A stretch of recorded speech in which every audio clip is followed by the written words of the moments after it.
Hello everyone, welcome back to another round of Tuesday Night Legacy. Tonight we've got two combo decks for you. It's Mississippi River versus Oops All Spells. On the left we have Alex playing Mississippi River, which is a newer combo deck based all around this card right here, Creative Technique. This card was released in 2021 with the Strixhaven Commander product, and it uses one of the keywords that were prominent in the set, Demonstrate, which allows you to, when you cast this spell, you can put a copy of that spell on the stack for your opponent, and then you also get to cast it again.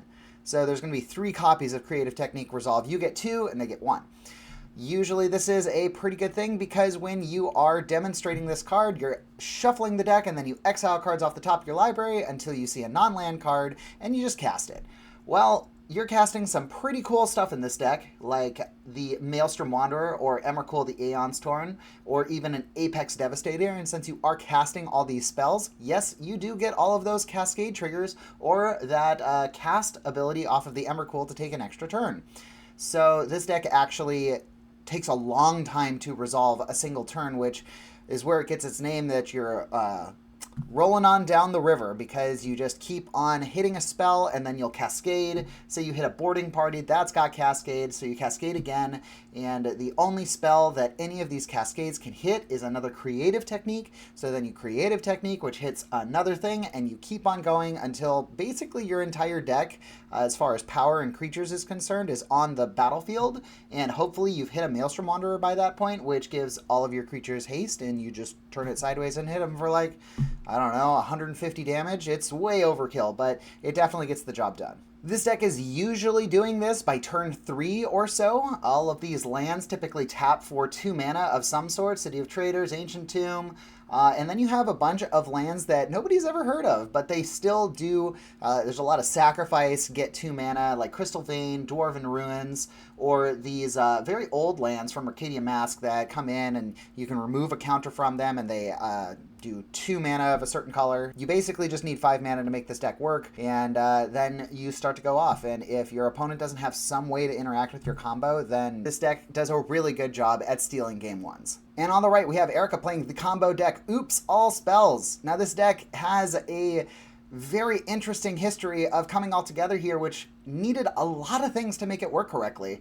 This deck is based around the card Balustrade Spy, which is when it enters the battlefield, you get to choose a player and reveal cards off the top of their library until they hit a land and put all those cards into the graveyard. It's kind of a mill strategy, but it's not very good at 4 mana. Well, if you only run modal lands like Agadeem's Awakening and Turn Timber Symbiosis, and you don't actually run any lands in your deck, you can target yourself, put your entire deck into the graveyard. Once that's happened, you got a couple things going on. The Narc Amoebas that you run are immediately put into play, so you have 5 creatures in play. And then you run this card right here, Dread Return, which allows you to sacrifice 3 of those creatures in order to return another creature card from your yard to play. And of course, you just target Thassa's Oracle, one of our favorite win conditions here at the store, and just the combo player's dream. Once this comes into play, it checks how many cards are in your library, and if that devotion is equal to or greater than the amount of cards in your library, you win the game. And since it's 0 cards in your library, you win the game. Hey, you know, if you're looking for a couple Thassa's Oracles yourself to play a combo deck, I heard that they have some on CollectorLegion.com. So just like Mississippi River, this deck is amazing at stealing game 1s. Basically, anything that's not blue is going to have to give up the game 1 here, especially if Oops goes first. So what I think will be interesting is the game 2 and potentially game 3 of this match.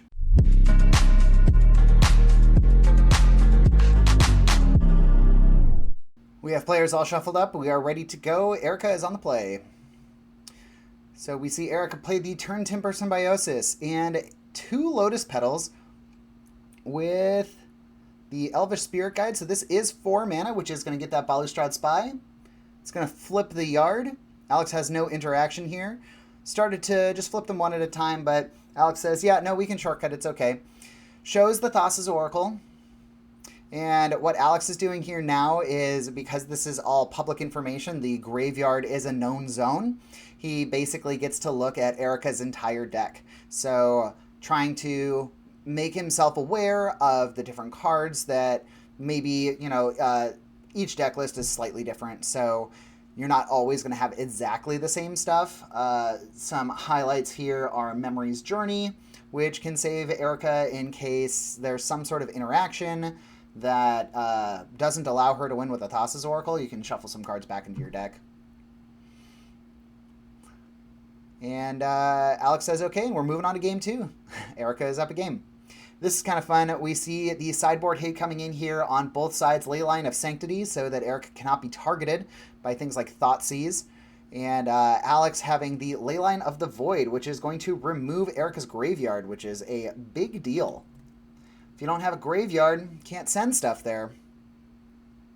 Dark Ritual into Undercity Informer. So the Undercity Informer has the activated ability. We see Alex with the 5 mana that he requires for Creative Technique here. And he's putting those 2 copies on the stack with the copy cards. Now you can see where this Creative Technique is this is going to be the stack. So all of these cards have not resolved yet.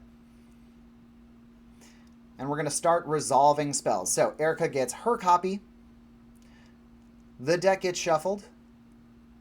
And she's going to reveal cards off the top of the deck until she hits a non-land card. That is Thoughtseize. I don't think that counts. Oh, yeah, of course it does. It's a non-land card. So casting Thoughtseize, targeting Alex. This doesn't really matter at this point because he's not actually casting any more of these cards from his hand. He's just hoping the Creative Technique is going to get him down the river far enough that the advantage is going to be taken. Takes the Aurora Phoenix. So whenever he casts a spell with Cascade, we actually return Aurora Phoenix from graveyard to hand, which is a little unfortunate, which means he's going to get it back in just a second here. So there's the Aurora Phoenix. He technically should... Well, I guess he hasn't cast it yet. Cast a spell with Cascade. No, I guess he did cast the Aurora Phoenix. That's a little confusing. I'm not sure if that was on the stack or not. We see Alex again with the Leyline of the Void. We are into game 3 here. Erica did concede to save a little bit of time. We see Agadeem the Undercrypt coming in untapped for Erica. 3 mana on Alex's side. Ooh, passes it right back again. We will see what Erica's plan is here. She does have a Pact of Negation, but does not have 5 mana to pay for it on the next turn. Basically, Pact of Negation is like a free counterspell. Just counters target spell for 0, but if you don't pay 5 at the beginning of your upkeep, then it's game over. Ooh, we see Erica use Force of Vigor, pitching the Wild Canter, perfect card to pitch, to get rid of the Leyline of the Void, and now she has a graveyard again. So Summoner's Pact is probably going to go and get her an Elvish Spirit Guide, searching for a green creature, put it in your hand. And now that she has that in hand, she probably has enough mana to go off here. This is basically shields down the turn before Alex can combo. So there's Elvish, 2 mana. Dark Ritual, or Cabal Ritual, 3 mana. Simian Spirit Guide, Balustrade Spy. Okay, that does get 5 mana. So, turn over the graveyard. I don't... Oh, it must have been the Undercity Informer, not the Balustrade Spy. You have to... I think you have to sacrifice that, right? Sacrifice a creature, yeah. So now Erica's deck is in the yard. We have triggers that go on the stack. Alex has not conceded yet, which means that he probably has something that he's going to try and interact with. And says, go ahead and continue your combo. So here's 4 Narcomoebas. Gonna Cabal Ritual.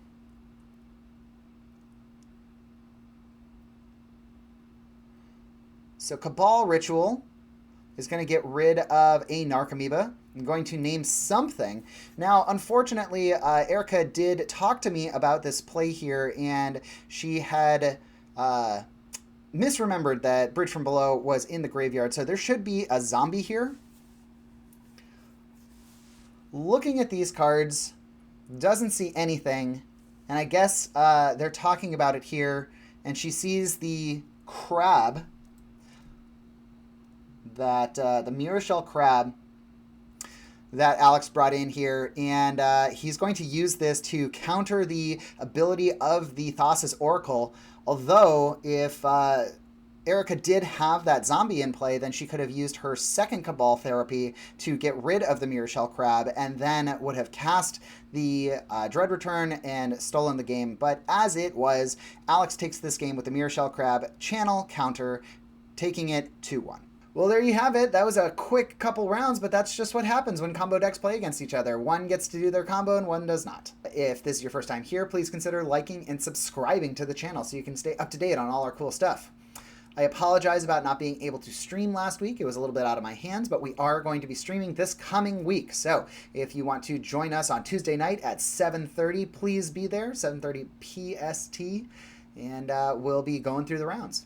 Thanks as always to Spellhold Games and Collector Legion for allowing us to record in their play space. And if you want to see either of these deck lists, they are always in the description of each video in which they are featured. That's going to do it for this video. As always, I am Eugene, and this is Tuesday Night Legacy. We'll see you next time.